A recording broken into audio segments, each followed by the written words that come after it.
Oh shit! So what's your name? My name is Finn. Okay, do you want to, be on this podcast? Yeah, sure. What's the podcast about? It's called Wade's World, and it's kind of about anything I want to talk about. Hell yeah. What do you want to talk about?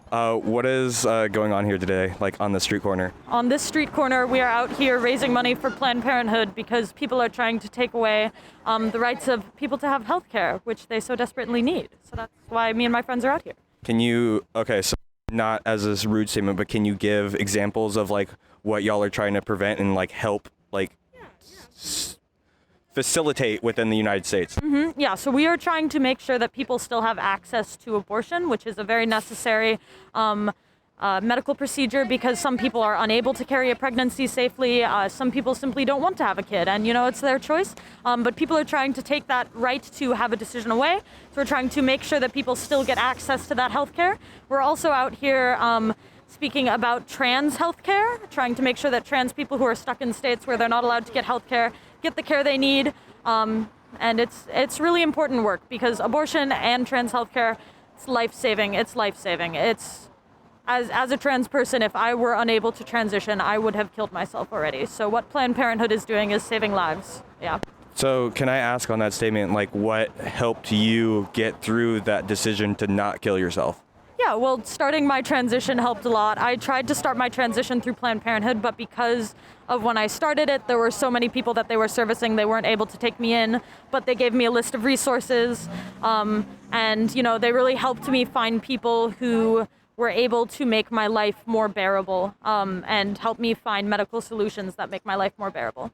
So for this whole Planned Parenthood thing, what are the active solutions that y'all are implementing right now within the United States to actively help people and not just talk about it? Yeah, so we have 2 new programs that we have rolled out since they overturned Roe v. Wade. We have our mobile clinics, which are RVs that go right up to the edge of states that have been converted into medical clinics, so people can just hop across the border, get the health care that they need, and then head back home.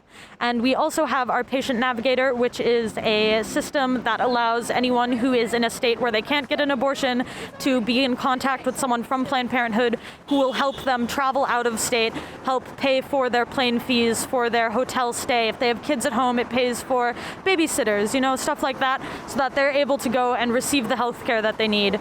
We're finding solutions to make sure that people can still actively receive health care even when people are trying to ban it.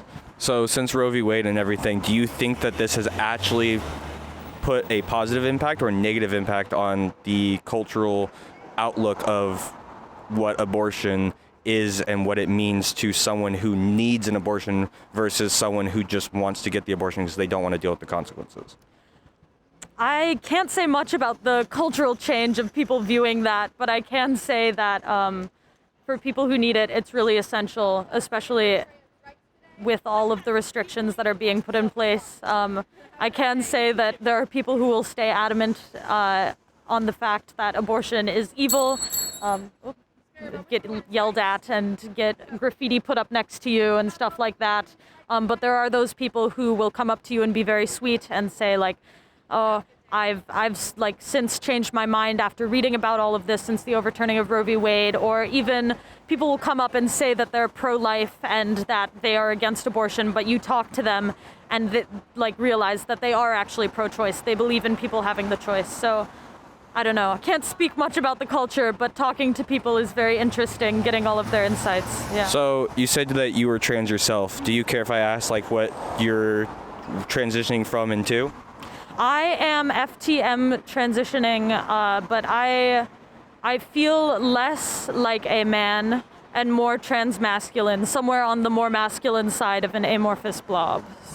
So for you, your transition from female to male, how has it, I guess, affected and opened your eyes to the things that you believed in, and has it helped concrete some ideas that you've had before, or has it helped change some of your ideas since you've transitioned and seen the world that you're doing all of this for? Yeah, so I've been very queer my whole entire life, but when I started to transition, it made me think a lot more about how I was perceived and what I was doing in the world, which then in turn like from physically being perceived, then in turn to what I'm doing in the world.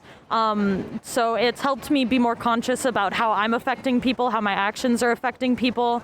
I just think that transness is the first step to thinking more critically about yourself. And I think if you think about gender critically, that's the first step to being an ally. And even if you're not trans, you still should think about gender critically, because it affects the way that you're able to think about other things in life. Because everyone sees gender as so, well, most people see gender as so set in stone, like that's the way that it used to be. But once you relieve yourself of that idea and you start thinking more critically about your gender, about how gender is perceived, it helps you think differently about the world. So for gender and everything, when it comes to medical usage, do you still think that medical intake forms should still ask for male or female for biological reasons? Do you think that should still be a thing, or is that something that you think that shouldn't still be there? I think if you are having an issue specifically related to your genitalia, then that should be a thing. But I think just in general medical situations where it's not really a relevant piece of advice, I think it's important to remove that, because otherwise you have situations where a lot of doctors will write off serious issues that women are having because they are women, and just like prescribe them with anti-anxiety drugs. Whereas if you are experiencing those same issues as a man, you would get a different level of medical attention. So I think it's important to remove gender and sex from basic medical care so that people can get the same amount of care, unless you're specifically treating an issue like an STD or some sort of other thing that's affecting. I think it's really important to see people as people first who are struggling with issues, as opposed to, oh, this is a woman who is struggling with this and this is a man who is struggling with this. No, it's a person who's struggling with something, and the gender should not affect how we determine what they're struggling with and how we treat what they're struggling with. So, like, I guess as an example, just for some audience members who aren't comprehending. So like if someone was to come in for a cold, they shouldn't need. Doesn't matter, yeah. Like.